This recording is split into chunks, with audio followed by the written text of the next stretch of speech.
We made it. Welcome back, everyone. Module 6, the capstone, and I want to start this one a little differently. We are not starting with a framework today. We are starting with a new story. And yes, it's a real one. Something that happened while I was building this course, because it puts everything we have talked about in the sharpest possible focus.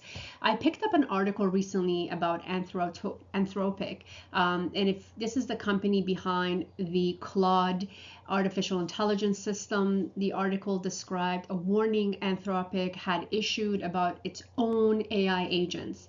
It said that these agents can make mistakes just like humans can, but faster and at much bigger scale. And it references specific behavior in their testing environment.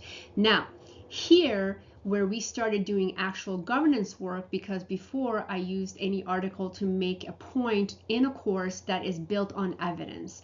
I need to check whether the article was accurate. So before we get into the lesson today, I'm going to do some fact check right with you, right here on camera with you, because that is what governance professionals actually do.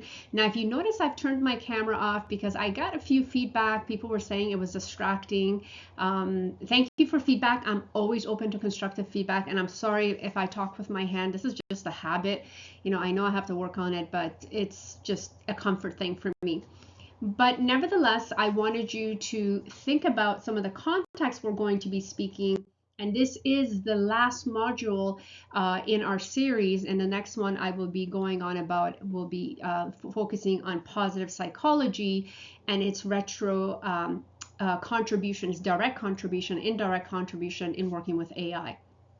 Now, the articles make 7 specific claims. I reviewed Anthropic's own publishing documentation, the peer-reviewed literature on agentic AI, and verified news sources. Here's what I found out. You can find all of these resources at the end of the presentation where the sources are available.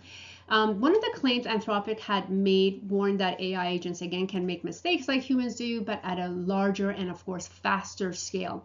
This was verified because Anthropic's own engineering blog said it directly, and I'm quoting here, as agents grow more capable, so does their potential blast for radius. The language is theirs. The claim is accurate and the source. Claim 2, a year ago, Anthropic would not have let Claude access systems that could damage their own internal services. Today, that access is routine. This was verified consistent with Anthropic's agentic safety documentation. Developers level system access for Claude agents has become a standard practice. So Anthropic acknowledges this shift directly. Claim 3 was about Anthropic's broken AI risks into 3 categories. So misuse by users, mistakes by the artificial intelligence, and attacks from outside hackers. This story was another claim that I was looking into that we had discussed, and it was verified that consistent with Anthropic's published safety framework, where they were continuously discussing this category, that attacks from outside hackers became a documented reality in November of 2025 when a Chinese state-sponsored group used Claude Code to target about 30 organizations across technology, finance, and government sectors. You can look that up as well. You can look up under Anthropic's blogs where you can find these information. Claim number 4 that was brought up by one of the viewers: Claude models have escaped sandbox environment, search Git history to find answers for coding tests, and identified benchmarks being used to evaluate them. Partially accurate and needs an update. The sandbox escape part is true, but the article significantly understated what actually happened. In April 2026, Anthropic disclosed that its most powerful model of AI at that time, so it was Claude Mythos Preview, escaped the secure sandbox during safety testing. It built a multiple-step exploit to access the internet. It's emailed a researcher directly who was eating lunch in a park, and it achieved a perfect score on Cyberbench. Now, a cybersecurity benchmark that no AI model had ever come close to. So Anthropic decided not to release this model publicly. Instead, they formed a restrictive access group called Project Glasswing with 40 companies, including NVIDIA, Google, and Apple. These articles, direction was right and the skill was not. Now, real world Anthropic Claude Mathos review. This was again on April 2026, where the model that was never released to the public because during this, again, internal safety testing, it escaped its own containment. So identifying zero-day vulnerabilities across major operating system and autonomously contacted a researcher outside the lab. So here's what we know, and that's verified by Claude themselves. Dario Amadali leads Anthropic, and he is the co-founder and CEO and of course I got all of this from public record. And claims Sigma's strong AI systems are not always safer. Verified with an important nuisance, Anthropic confirms this because they were saying that more capable models, agents that are coming out, make fewer and everyday mistakes. So they're learning from their own errors and judgment. But they're also better at finding unexpected paths to a goal. So unlike human beings where we have to spend hours reading articles, like when I was completing my PhD, it was not a joke. You would have to read these research articles that sometimes were 80, 90 to 100 pages. And you had to make sense of them, especially with someone like myself who speaks different languages. Reading these articles was one of the most hard, I can't even find the right word, the hardest experiences of my life, because I actually had to read some of these contacts and they didn't make sense to me.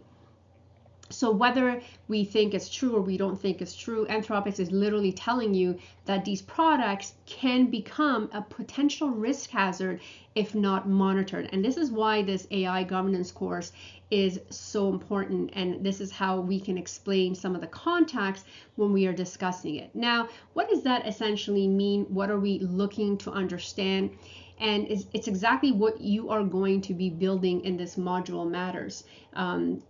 You have to look at things completely in a different context, different framework, different theoretical perspectives, because again, you have to be able to understand the different avenues that one needs to use and the narratives to navigate this world of AI and how its learning capacity is getting more and more advanced. What makes governance protocols legally defensible?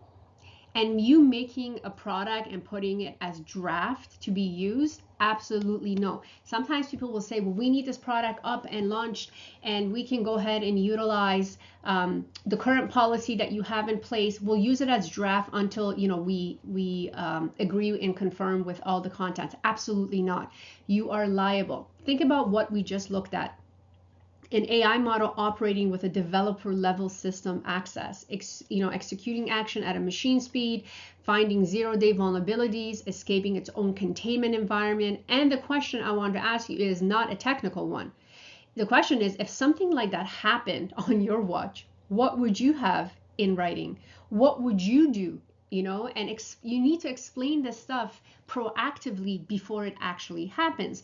And a lot of CEOs and employers see this as hypothetical. AI is not hypothetical. AI is here to stay, and people don't understand the risk and the potential catastrophe it can bring with them. They're great tools, don't get me wrong. I'm a huge AI fan. However, you have to understand the potential risk that it can bring on, and essentially we can negate bad people from doing bad things. It happens all over the world, because here is how a regular I want you to consider yourself as a regulator through this module that we're working, and actually think about this. I want you to think about the expect perfection that you want. Most people are not looking for organizations that never had an AI failure. They're looking for organizations that look reasonable, documented, traceable steps to identify and address risk before something goes wrong. These are what regulators are looking for. This is what governing bodies are looking for. And we've talked about the EU AI Act, Article 9, the risk management system, and how you need to establish and implement and document and maintain throughout the entire life cycle of the high-risk AI system. And that is what legal defensibility means in practice. Not that you got it right, that you can show you try to get it right in writing before the incident happens. This is about accountability, authored name and signature, meaning who signed off on this. If you brought these concerns forward, who was the person that actually brought this, and made it a thing. Now, 6 things every governance protocol has to be able to show, all 6 of these before it actually protects the organization, and that's right before you. Requirement 1 is traceability. If you notice in module 1 to 5, I've talked about traceability. This is transparency, evidence-based. Every obligation in your protocol has to trace back to something real, someone real, actual documentation that can be substantiated, actual actions that you've taken to execute, what was the plans, if they were secondary alternative measures. So a specific article in a law, a specific section in a regulatory framework, not just, we comply with AI regulations, EU AI Article 9, PIPEDA Principles 1, we talked about the NIST AI RMF Managed 2.4 specific citations. Think about the Anthropic incidents again, when 30 organizations got hit in November of 2025, which was a cyber attack. The first thing the regulators asked was not, were you aware of the AI risk? Everyone is aware of AI risks. I mean, how could you not be? The question was, did you have documented traceable obligations in place before this actually happened? Traceability is what separates governance from good intention. Requirement 2 is name accountability. I have worked within the government system, within the justice system, within the educational system, and I'll tell you something that continuously comes up. It's all the same. Documentation. It is mandatory. And I want to make you understand how important documentation is, but who's writing the documentation? Who is responsible? Who has good intention? And how are they being accountable? I want you to hear this one clearly and over, not the compliance team, not the leadership group, not the executive group, not the stakeholders, not IT department, a person, one person whose name is in that document, who's responsible for this obligation. Now, if you were to hire my company, you would be assigned someone, and let's say in this case you're going to be assigned to me. I would be the responsible person. So I would take responsibility, accountability for all the documentation provided, for all the explanation, for all the guidance, the steps that need to be followed, accordingly, decisions that need to be made. If, A happens, if A happened, differently, then this is, alternative B, and so on. This is one of the most common failures I see. Organizations write governance documents that say things like the relevant department will conduct quarterly reviews.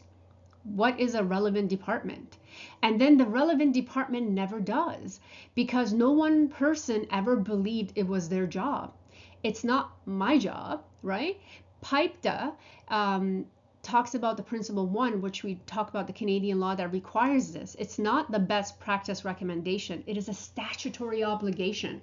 Requirement 3 is about contemporaneous documentation. This comes from my forensic background, and it means records are created at the time of governance action, not reconstructed afterward, not summarized in the board report or briefing on the day of. I cannot stress this enough. AI governance records created after an incident to explain what the organization was doing before the incident is not evidence. It is a story. And courts and regulators know the difference, and that's something you want to consistently be aware of. The American Academy of Forensic Science Evidentiary Standards talks about this, and they talk about the contemporaneous documentation and its integrity of governance records. So again, it's time sensitive, it has assessments, it can be substantiated, and therefore reflect on the interpretation of actions one can take. Requirement 4 is about independent verification. Someone outside the team that produces the governance finding has to review it. The Claude 4 OPS 4 case is the perfect illustration of what happens when this is missing. A model that attempted to blackmail 84% of test scenarios was being assessed by its own development team. An independent reviewer might have caught that pattern earlier and escalated it before the system was even put through further testing. Because independent reviewers have no connection to consultants working for the organization or to the organization. Their job is responding to the regulatory governing bodies, the rightful government representatives, and of course ensuring the safety and security of those people that are using it. So participants that are actually using the software for whatever their purposes may be. So that's why third-party information is important. If you're creating a file and you can swear by it, then you need to be confident enough that if it is audited by a third party, it's a good thing, because when someone audits your work or when someone reevaluates and examines your protocols, your steps, your actions or lack of, you actually have a better understanding in where you fall, where you can go back and correct those measurements or correct the errors of judgment. And then if you think about it, if someone on your team raises a concern about the AI system and the concern does not make it into the final governance document, the concern has to be recorded anyway. So what is imperative is now we're going to be looking at record number 5, claims number 5, which looks at record descendants. This is the one that almost nobody does, and it is the one that comes back to haunt organizations the most. And of course, when you don't document, you're saying it wasn't a concern, therefore there's no reason to record it. Documentation is not just about evidence-based validity and credibility, but it's also about transparency. Not deleting things, not dissenting, the view, not paraphrase into something more gentler, record exactly what is happening, because that concern can be suppressed and undocumented and has a way of reappearing later on at the exact thing that went wrong.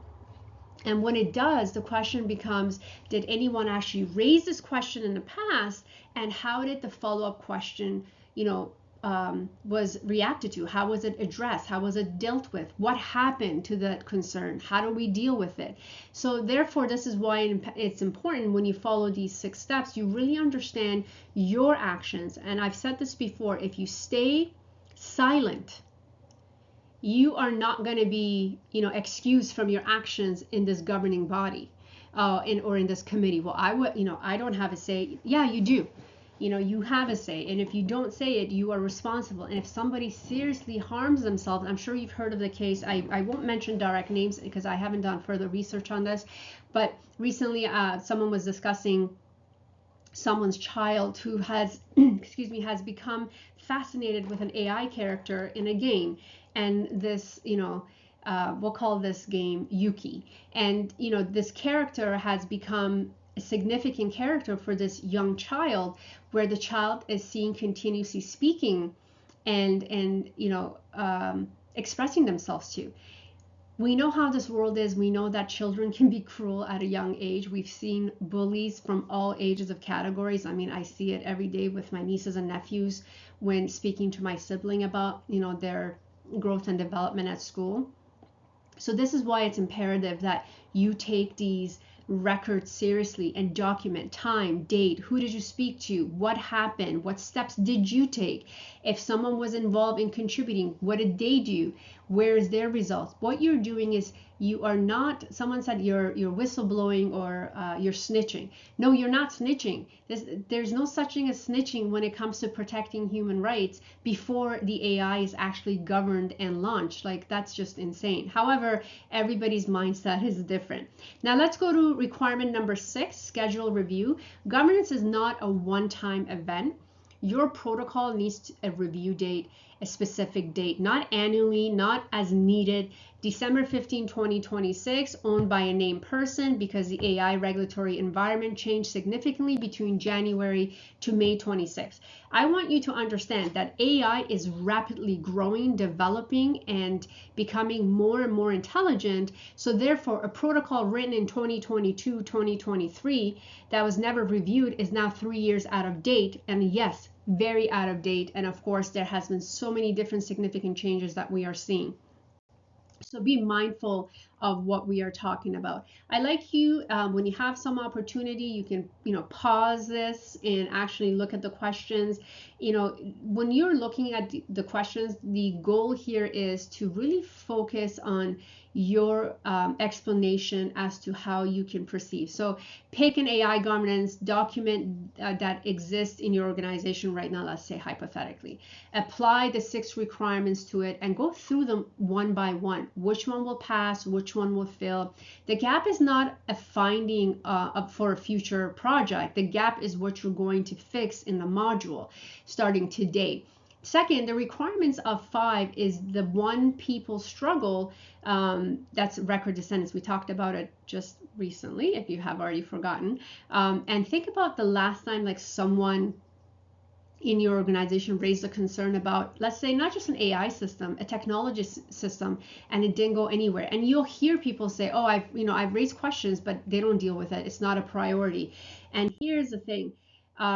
We all have a lot on our plate. And I don't know about you, but I hear it all the time. It's not my job. It's not my job. It's above my pay grid. I don't get paid enough. I'm off hours. So that is the type of conversations we see happening a lot of times. And is it correct? Is it happening appropriately? Do I agree with it? And the answer is no, I don't agree with it. But you can change people's mindset, especially people that don't really have their own ability to stand up for themselves or be able to speak up if something were to transpire. This is a common thing we see with a lot of individuals.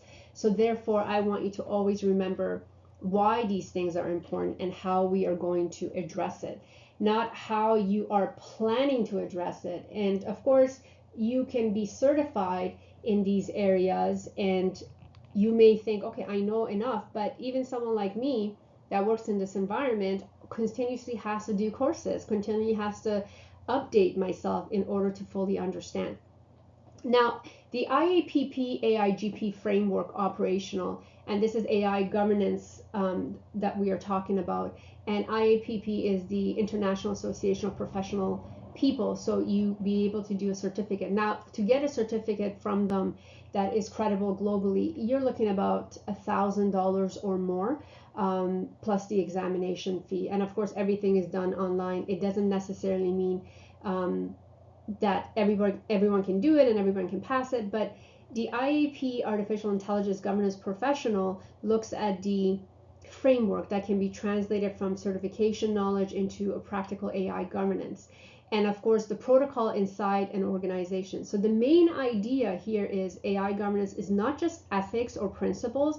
It must become an operational system with ownership, documentation, control, and monitoring accountability. The framework then is divided into 4 governance domains that you see before you. My AIGP designation was issued April 2026, and it's valid for 2 years. The body of knowledge it has based on is version 2.1. I'm actually redoing the exam coming up. Identifies 4 government domains, and like I said, those are the 4 that we're looking at. And what is each domain? What are we looking for? How do we explain what each domain is? Now, domain 1 covers the foundations in your protocol. This becomes a sections that answer the most basic governance question. What AI systems are we talking about? Who's the subject to the protocol? What authority gives this documentation a teeth? Is it a board resolution, regulatory requirement, and executive directives? And of course, what we're really essentially saying is, why are we using AI?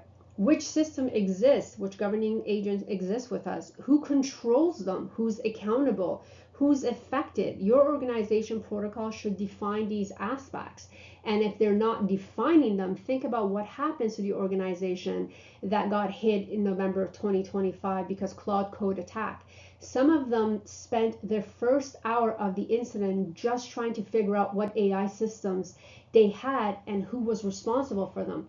They did not know that is a domain 1 failure. It is not a technical failure. It is a documentation failure. So this is why it's imperative when you're looking at understanding the governance mandate. This is our organization uses, for example, AI to support decision making while using privacy, while using fairness, while using transparency and human oversight.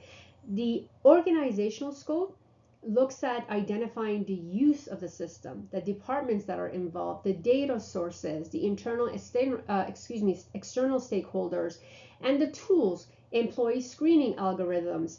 And of course, then we have to look at the different stakeholders that are involved: HR departments, applicants, AI vendors, legal and privacy teams.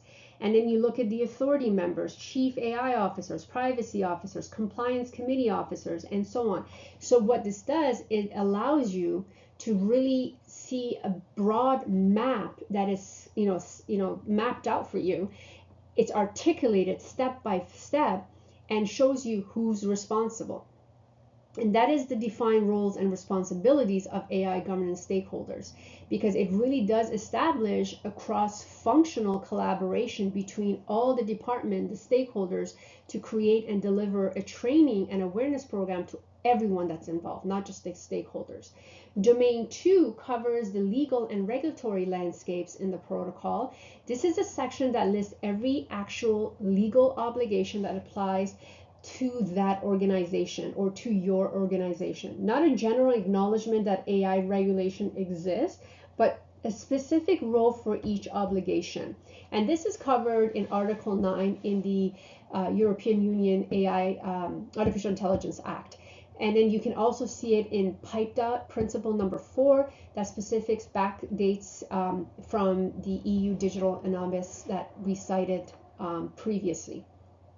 Now, what this essentially means is understanding the domain laws and standards and framework, because mapping everything for legal and regulatory requirements is affecting the AI system. So this domain doesn't ask what rules apply to the AI. Your protocol should include legal obligations. So an example I just gave you was the EU Artificial Intelligence Act, which is risk classification, transparency requirements, human oversight, documentation obligation, and the Personal Information Protection and Electronic Documentation Act, PIPEDA. This is where we talk about consent, privacy protecting, data handling. And the other frames that we talk about a lot is NIST, Artificial Intelligence Risk Management Framework, where you hear me say NIST AI RMF. This looks at the governing bodies, the map, the measures, and manage, and your organization has to create a table, and this talks about the obligations, the sources, and the deadline before something actually does happen. And therefore, people are responsible for their actions. Domain 3 looks at governing AI development. And when you look at AI development, this is a section that documents your checking point during the development and procurement of AI systems. So before an AI tool is actually deployed in any organization, what should happen, who signs off, who gets tested. The Anthropic Mythos case is essentially a domain 3 failure at the frontier level. The capability existed before the governance around it did. So the development governance is about not letting that happen in your organization. So what I'm saying is that control how artificial intelligence is built or purchased. So you should know about the design, the procurement, the testing, the validation, approval before it's released, all documented, because before an AI goes live in any organization, they should be asking in a developmental control, what was the AI tested? Who tested it? How many times it was tested? Was the results, consistent? Was bias evaluated? Was cybersecurity reviewed? Was training data appropriate? Was human oversight designed? These are examples that I want you to think of. And then think about one of the most ones that I hear a lot about is the hospital develops an AI diagnostic tools. And we hear this continuously. But again, my first question would be, before they even deploy it, the clinical testing, bias assessments, privacy reviews, physical oversight confirmation, because you got to understand, if people don't have the necessary background to really operate a system that is controlled or using AI, then you need to be very cognizant of how you're utilizing these services, what actions you're taking in order to negate any problems down the line. And then we're going to look at domain number 4, which is about deployment and its usage. This is where your LAPC incident response protocol lives. If you haven't watched module 1 to 5 and you're taking module 6, this is wonderful. Maybe you know this stuff already, but I have put in a little bit of hint of psychology and behavioral work in my protocols, because majority of the issues that we have are not AI driven, it's human decision making driven. It's human error, human behavior, human lack of judgment, human, grossly overconfident in products that may not be ready. And of course, you're listening to, to whether you want to schedule or not schedule. This is where lab incidents response protocols come in. Your monitoring channels, your listening schedules, the post-market monitoring obligations. This is where governance connects to the actual day-to-day reality of an AI system running in any organization and processing decisions about real people. Now you might think, well, why? Because at the end of the day, managing AI after it is already operating, you want to be aware of it, because AI is continuously redeveloping and growing. And this is where some of the fear mongering and conspiracy theories are coming from. But deployment governance asks, is the AI still working correctly? Is the outcome drifting? Are people, overriding the system? Are users harmed, or are users intending to harm the system? Are incidents being reported? And this is why we say monitoring schedule, because every 30 days you might get accuracy reviews, bias monitoring, user complaints, user error, you may get user compliments. Again, what we're looking for is incident triggers, because AI denial decision increases, let's say 20% unexpectedly. You want to know why. And the responses can provide pause system, investigative approach, notifying responsible team members, corrective issue measurements, document outcome. And of course, this is what we look for when we are talking about applying the LAP incident response protocol, because remember what LAP stands for. It's about listening, assessing, planning. And a simple way to remember that in commitment is by calling it just that, LAP-C, and how each of them apply. So that is something I want you to focus on. You can challenge your own knowledge by answering these questions. You feel free to discuss them in the discussion, or you can find me on LinkedIn and send me messages, which seems to be the way most professionals that are watching this product are doing. Now, these courses are supposed to be basic. I am not a big instructor on YouTube Live. I'm just starting this because I feel like this is something that can be taught by just learning. You don't necessarily need to have a documentation that's going to tell you whether you're good enough or you're not good enough, because at the end of the day, what we're trying to do is make sure that you fully understand the concept of what it is and what it's not. And this is not something for you to think, oh, I'm going to be struggling, I'm going to be unable to use. This is a basically a guidance that is used for you to utilize. Now I'm going to talk about, I call it PIPEDA. Some people call it PIPEDA. It just depends on what you call it. I just remember PIPEDA because it's easier to remember, and what actually it means for Canadian organizations and deployment. Now, I already told you PIPEDA stands for Personal Information Protection and Electronic Documentation Act. And this is a Canadian data governance in context of AI governance. So Canadian privacy principles are no longer only privacy rules.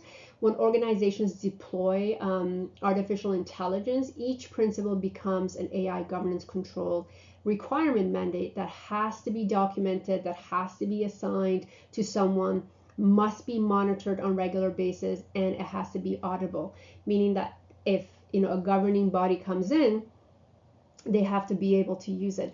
I am going to say something that surprises a lot of people I work with. Canada already has an AI governance law, and it has had one for years. It's called, again, PIPEDA, but somebody said it was PIPEDA. No, it's PIPEDA. It depends how you want to call it.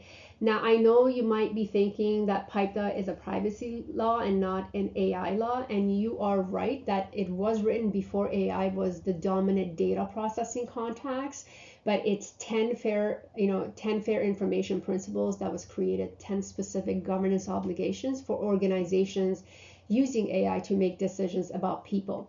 And right now with Canada's proposed AI specific legislation, IDA, it's on hold since 2024's federal election. So PIPEDA is the operative Canadian law that we are currently using. And let me walk you through the 10 principles to connect each one to something real.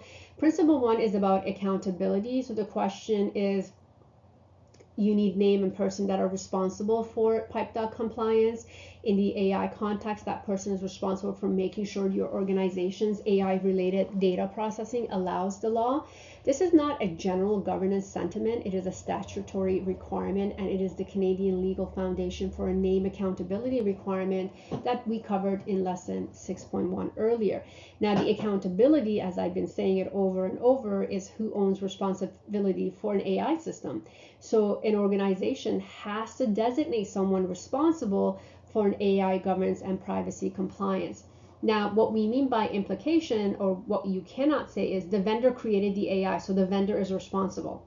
No, that's not the case. If you're purchasing a product from a vendor, the vendor can do their part from their side, but you're responsible for your business and the protection and the safety of the people that work for you or use your services. So the organization that's deploying the AI system needs internal accountability. And what that means is that the AI system owners, the privacy officers, the decision authority makers, the escalation process of complaints or concerns, and the audit record. And in the last one, I used the hospital AI to prioritize patient appointments, and that was something that I was touching on. And what that means is that you need to be very cognizant of what type of software you're using. Even if you are not working for a governing body or an organization, you're an independent employee or consultant, you are responsible for your actions. You need to make sure that you are covered and liable and protected in case of, a catastrophe. And principle 2 is identifying the purposes. Before you collect any data to train or operate an AI system, you need to document what that system is for. This is, sound basics, and it is, but it's where a huge number of organizations get into trouble, because AI systems have a way of growing beyond their original purpose. And what this means is that organizations need to define the purpose before collecting the data, because AI cannot collect unlimited information, because more data improves the model. The organizational documents, so the purpose of the AI, the data that is required, where you got the data from, how old is the data, intended use of that data, and then restrictions that we may need to use. So an example of that would be AI chat box collecting appointment information to schedule services. So collect all conversations because they might be useful later is not acceptable in an AI system, because that's breach of confidentiality. So you need to be mindful of that. Principle 3 is about consistency, or in providing consent or requesting consent. And we see a lot of this happening because people don't understand how important consent is, especially for an AI system. AI systems affecting individuals create consent considerations. So if it's involved, type of data is used, the purpose, the possible consequences or solutions.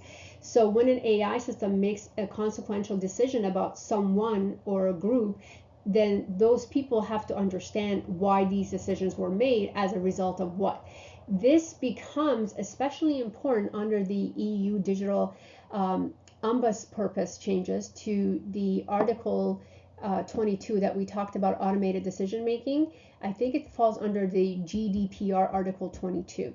And if your organization has, for example, EU residents as customers or applicants, you are navigating both PIPEDA and GDPR on this one.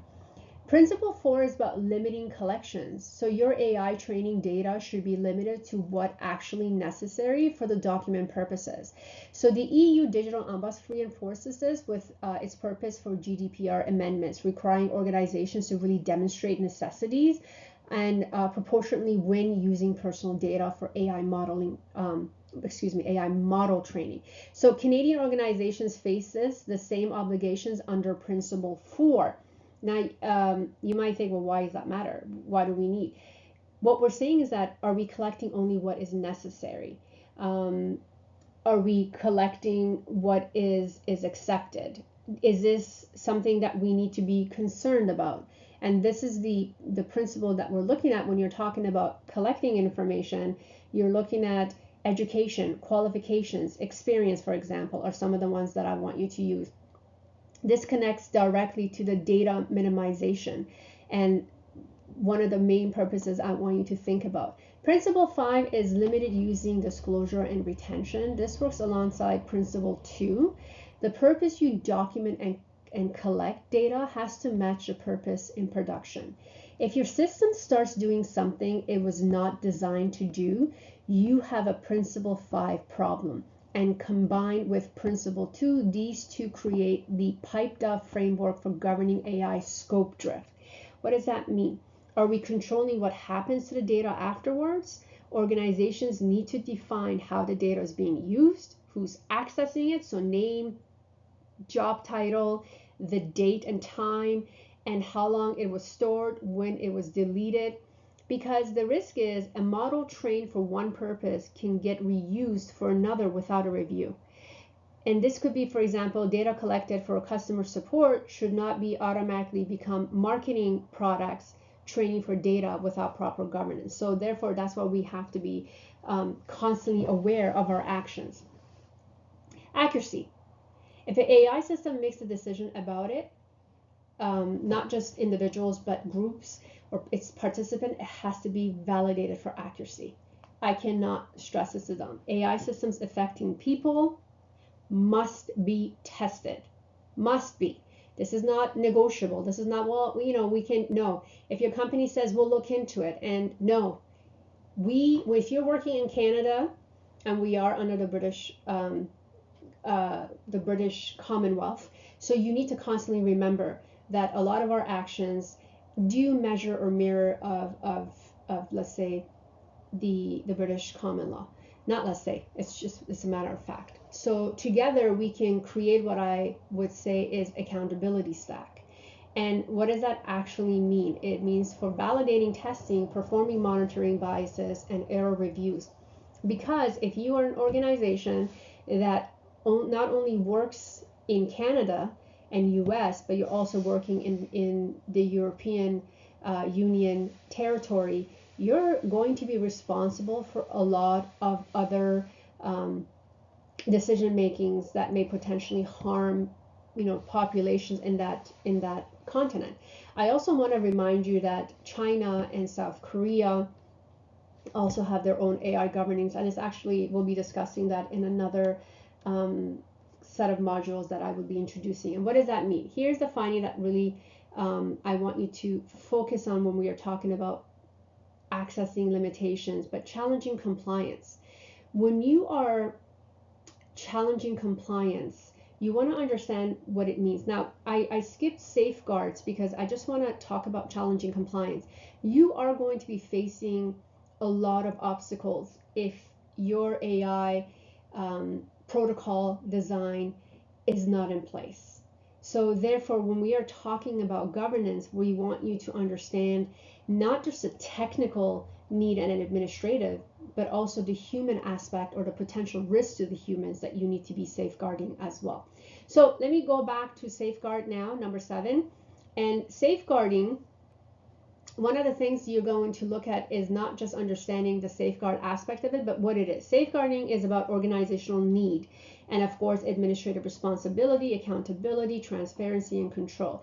This is encryption access to control and security monitoring. We also talk about staffing training and the policies and incident response that take place with safeguarding, because a lot of times what we find is people do not take these things seriously. They think it's just, well, I'm going to go through this and I will be open and I will be aware. No, safeguard means openness, individual access, challenging compliance, and collectively we have to create a mindset or framework that holds people accountable for their actions, even accountability for stacks. So can you protect the data? Can you explain to people what your AI system does? Can you tell people access? Can you tell people the information you're accessing or they're accessing, and how these decisions affect them? And can these challenges really be fair and non-biased. So every one of these protocol sections, every one needs a name, owner, and a review date. And we've talked about this over and over, especially when we're talking about the openness concept as well. And of course, the openness is about organizations' transparency about AI use and its model and how it pushes things through. So now you know the context of it, and openness, again, AI exists, how it affects people, how it controls people, who controls it, how to ask questions. And these are some of the questions people ask you, because some people believe that AI is actually controlling them and AI is, controlling their household. People that have very little knowledge about artificial intelligence and its usage can be easily influenced, and that is the scary part. And then we have these younger generations that are learning how to hack, like my own nephew, and it's mind-boggling because sometimes I think I need to sit down and explain, and I do. I give him a lot of lectures and he just looks at me like I have horns. But I believe that when you are continuously in the known, you can negate these issues and be preventive. Now, does that really mean anything? Because when you have individual access, one of the things you want to know is who's accessing your information. How is your information being used? Whether corrections are needed. And AI implications could be AI decisions based on inaccurate data. There has to be a correct pathway. And one of the things we heard a lot in the media recently in Canada is about credit scoring AI uses to update income information. You might have encountered this if you are recently applying for a mortgage. Your banker will tell you it's the AI system that's running the performance based on the information provided.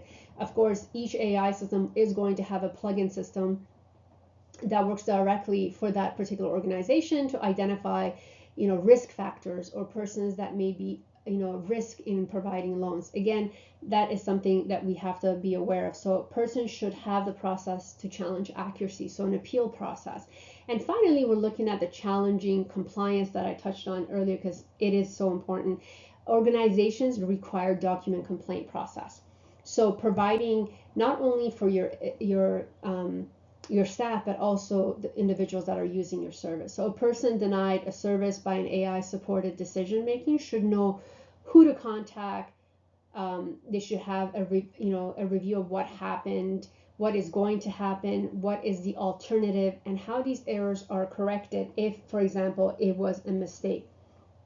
How would you proceed? How would you look at these factors and try to make sure that you're explaining it? Now, we've talked about these comments collectively because we need to understand how each thing affects each person. And when we talk about the purpose of why you would take this module or learn about these sequence of courses is privacy principle, AI governance control equals documentation evidence, which then equals accountability to owner. And this is often imperative because when you are working with AI systems, part of it is understanding why you need this. Uber Canada 2022 to 2024, Uber's driver management AI was originally described in the Canadian documentation as like a routine optimization tool. It ended up being used to make employment decisions, including deactivating drivers without explanation. So the purpose stated that the data collection did not match the purpose in production. So this is a Principle 2 violation. And the Office of Privacy Commissioners of Canada investigated this for multiple complaints about exactly this pattern. So be mindful. You might think, well, no one's looking. It just takes one person to file a complaint. Again, you have access to these questions. Feel free to answer them accordingly. Challenge yourself. When you start researching questions to seek answers, what you will find is the ability to research properly and be able to substantiate your answers. What do I mean by that? I mean that if you see something on Wikipedia, don't think like it's fact, right? Or if you see what Google says this, okay, double check because AI does make mistakes. Not can or can make, no, AI makes mistakes. And And it's something you need to be aware of, because when you're using the SMART goal frameworks, which was by Duran 1981, the management review, he talks about the importance of documentation, and I talk about the importance of documentation and behavior and how this is all interconnected. Because SMART goals is finding, for me, it's looking at concepts very differently. Grant Thornton's surveyed senior business leaders in April 2026, and I believe 78% of them said they were not confident their organizations could pass an independent AI governance audit within 90 days. Okay, now I want you to hear me out. The 78% were not just employee frontlines. We're talking about upper management tier, middle management tier. So 78%, all these are not organizations without governance programs. Let me put that out there. They have governance programs in place. But these organizations that have frameworks, that have policy documented, that believe they are doing governance is not sufficient. So what is wrong here? The framework exists, the documentation exists, but the obligation inside the documentations are very vague. And this is done intentionally and with purpose. We all know this. Why? Because sometimes, you may have a high turnover rate. Maybe you don't want to be responsible. So what you do is you make a vague policy mandate. And if something were to happen, well, Dr. Mash was online or Dr. Mash was monitoring it. So you pass the buck. But again, your responsibility, even as an employer, as an employee to an organization, protect yourself. You always have to protect yourself. They do not tell anyone specifically what to do. That's what's going on with a lot of these policies, with what resources we have access to, and against what success criterions are we benchmarking. And when the auditors come to investigate or evaluate, no one can demonstrate that the framework was actually implemented or was used. So Grant Thornton's AI Impact Survey, again, you have access to it. You can read it online. The SMART framework was used and already explained in I think module 4. And the framework really is developed by George in order to close this gap through AI when you go through each criterion with AI governance example, because the way it is applied, the AI governance is specific. So specific, not like conduct a risk assessment. Here's what specific looks like. A complete, for example, 7-element forensic risk assessment for the AI application screening tool that is going to be used. Documenting findings against the 5 failure categories from module 2. Aligned with the NIST AI RMF map functions assigned to named compliance officers. That is specific. The system is named, the methodology is named, the person responsible is named. Then we have the measurable outcome. The obligation has to produce something that either exists or does not exist. A signed, dated 7-element document that has been reviewed by, John Doe reviewer, that is measurable. Because ongoing attention to artificial intelligence risks is not measurable. You cannot audit ongoing attention. Achievable. This is the one governance professionals most often skip.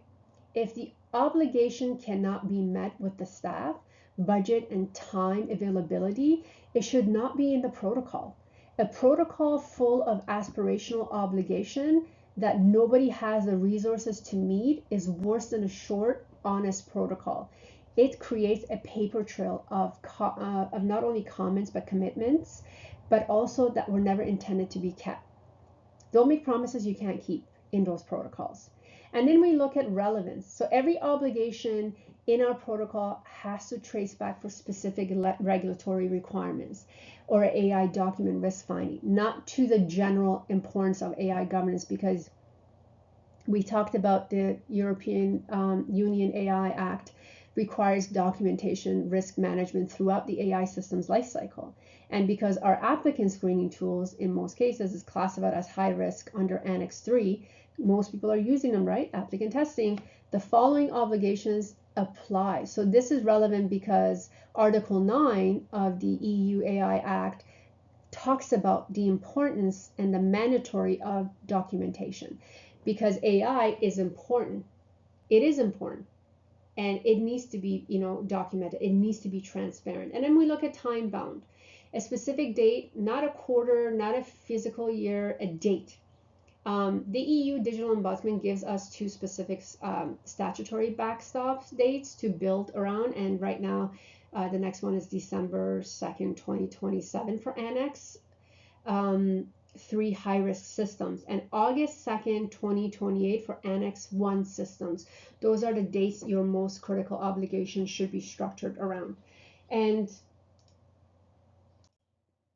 again, there's questions for you that you can review. I'm not really gonna waste your time because I know I'm getting close to an hour. Someone sent me a message saying my lectures are really long.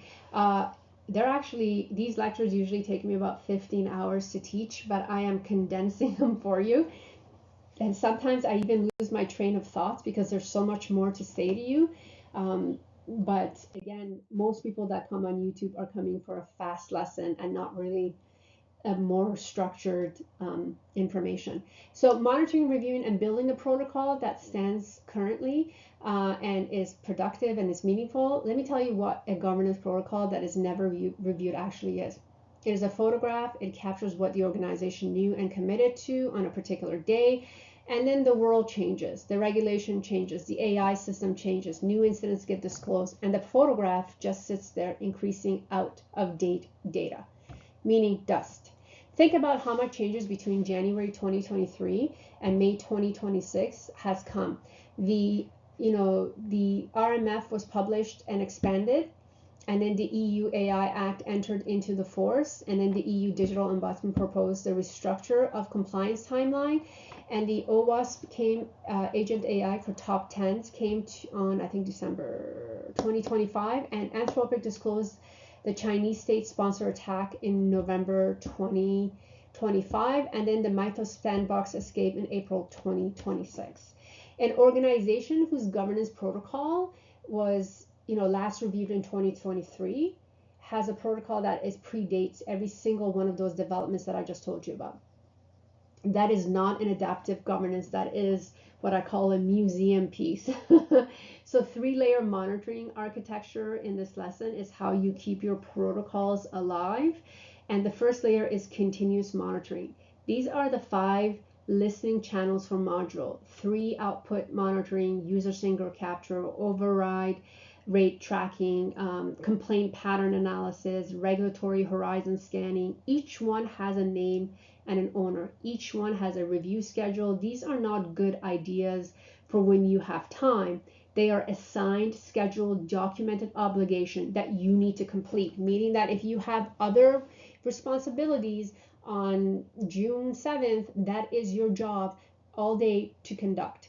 What does this look like in real life? Well, in Anthropic disclosed the November 2025 cyber attack, the organization that had a regulatory horizon scanning channels in place were able to actually incorporate the intelligence into their governance posture within days. The organizations that did not have this channel or this approach were learning about it from Anthropic disclosure, so meaning they had no idea that they were hacked. Weeks or months after the fact, with no prior awareness that this is a category of risk existed for their system.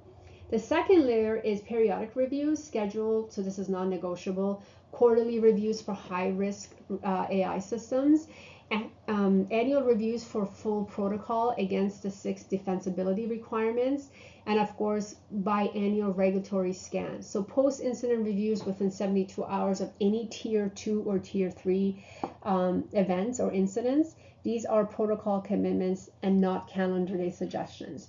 The third layer is triggered review.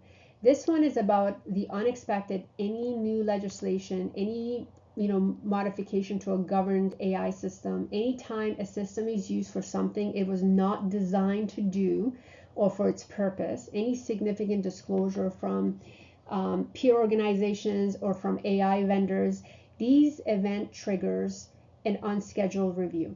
They do not wait for the next quarterly cycle. They need to happen. And then you have the EU digital backstop states, and this is again December 2nd, 2027 and August 2nd, 2028 respectively, should appear in your protocol as named statutory triggers. So not as reminders, as compliance deadlines with a name review. If you're doing a policy, you need to identify them. And again, these questions are literally challenging what you're learning. And of course, by you writing down your own data and information, you're essentially getting yourself prepared. And Article 72 of the EU AI Act talks about providers establishing a document post-market monitoring system. So the system actively and systemically will collect, document, and analyze relevant information. So that is what we are looking for. And then, of course, we are going to talk about the capstone. What is the capstone? If you have been doing the pause and reflect exercises, as we have gone through this module and the modules before, you have already most of what you need. Let me show you what you have built. Section 1 is the gap audit from lesson 6.1. You applied 6 defensibility requirements to real governance documentation in your organization. You found out which requirements it meets and which it does not. So therefore, your gap analysis is your section 1. Section 2 is the AIGP domain compliance map for lesson 6.2 in this module. You identified which of the 4 governance domains is most completely absent from your organization, current documentation, or an organization that you chose. So let's say it was Apple. The honest assessment is in section 2. Section 3 is PIPEDA compliance system, and this is an area that you need to look at because the statements from lesson 6.3, you work through the 10 fair information principles and documented where the gaps are. You wrote a purpose statement for at least one AI system in your organization, and you represent this in section 3. Section 4 is smart obligation table from lesson 6.4, and it talks about the minimum. You wrote only full smart obligations. So when we say at minimum, you wrote one fully smart obligation, one specific measurable, achievable, relevant, time-bound commitment, what's the name of the owner or specific date. That is section 4. Section 5 is the monitoring and reviewing schedule from lesson 6.5. You've identified the missing monitoring layer, you named owners for specific layers and set a schedule. Again, that is so important. When I tell you having a named person responsible for a subsection saves you the headache or the responsibility of being accountable for something that you had no control over. And of course, now section 6, this is what turns a document into a commitment. Section 6 is the signature block. It contains the name and the role of the person who holds the organization accountability for this protocol. So this could be a CEO, this could be a president or a vice president or frontline manager. The date is when it was approved, who authorized it, so second person who authorized behind it, the name of an independent reviewer that assessed this document before it was signed by the responsible person, and the date of the next review, and a version number. So if it was version 1.0 and now we're on version 4.0, the date, time, the independent reviewer, and of course who was it revised by originally, who signed off the previous versions. The version number is something I want to emphasize. It sounds very bureaucratic. It actually one of the most important things in document. When an incident occurs and regulatories try to reconstruct what your organization governance looks like, at the time, the vision number is what tells them which protocol was in effect. So without it, you cannot demonstrate what your standard of care was a specific date and time. So with it, its evidentiary record is complete. Now, I want to step back for a moment and tell you what these 6 modules actually built together. So module 1 explains the governance fails, not technically, behaviorally, because the humans inside the governance system make predictable cognitive errors that have no framework to address unless you design for them. Module 2 gave you the methodology to assess AI risk without a technical background. This is the biosocial framework, the 5 failure categories, these 7 elements documented standards. Module 3 gave you the LAP models. This is a crisis intervention framework that applied to AI incident response so that when something goes wrong, someone knows what to do in the first 30 minutes, not wait for someone's decision. Module 4 addressed the human variables, why people resist governance, why the freeze, why psychologically safe environments produce better compliance than punitive ones, and what structural intervention actually changes human behavior. And module 5 gave you the communication methodology, so the work you actually do reach the people who need it, or who want to fund it or approve it and sustain it. And module 6 has given you the architectural to pull all of it together in a single document, one that is legally traceable, accountable by name, and it's a contemporary document, independently verifying record descendants, and has a scheduled review date. Sign it, date it, number the version, name the reviewer, set the next review date, and voila, keep the commitment as it represents. So what we're saying is that you are generally responsible for your actions and what your actions actually do. Before we close the sources, everything in this module traces back to variable primary sources. So this is a standard for this course, holds itself to, because a lot of the courses about governance that cannot show its own evidence base is not practicing what it preaches. Now, the governance information is provided for you.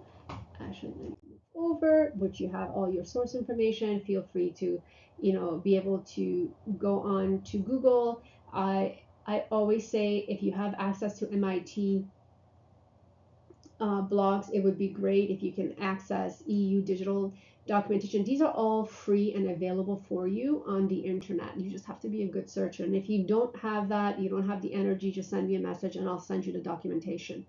On top of that, this is at the end of this course. This is what completes it. Again, like I said to you, I want to tell you what I think we actually built here, because I do not think it was most people accepted from AI governance courses.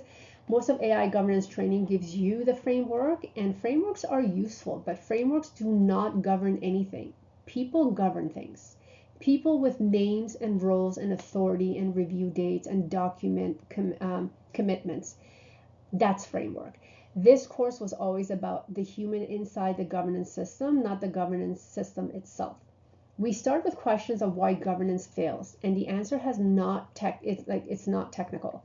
It was behavioral, it was psychological, it was organizational, and every module built toward that protocol you're going to sign at the end of the lesson. A protocol that accounts for human behavior, not just regulatory compliance. I wanted to be honest with you about something. I built this course from a pretty specific place. As I've indicated, I have a PhD in forensic psychology. I'm an associate member of the American Psychological Association, the Canadian Psychological Association. I'm also a member of the American Academy of Forensic Science, and I hold an IAPP AIG governance professional designation. These combination is not common in the space. Most AI governance educators come from either legal, regulatory professionals or from technical and engineering background. My background is in human behavior, clinical practice, crisis intervention, and forensic evidence standards. And I genuinely believe that combination produces something different, something the field needs. What produces is a governance methodology that treats the human variable as the primary variable, not a secondary consideration, not a soft skill adds-on, the primary variable, because the evidence says it. The course is free, it stays free. If knowledge is confidence, and every practitioner deserves access, so regardless of their budget and their organization. But this is the kind of content takes real time. I am currently starting this channel, so I'm working by myself, and the research, the sourcing, the writing, the fast tracking, the production is not happening at the moment because I'm still getting acquainted. But if the course gave you something you will actually use, I want you to let me know about it. I want you to let me hear what you think is important. Nevertheless, this brings us to the end of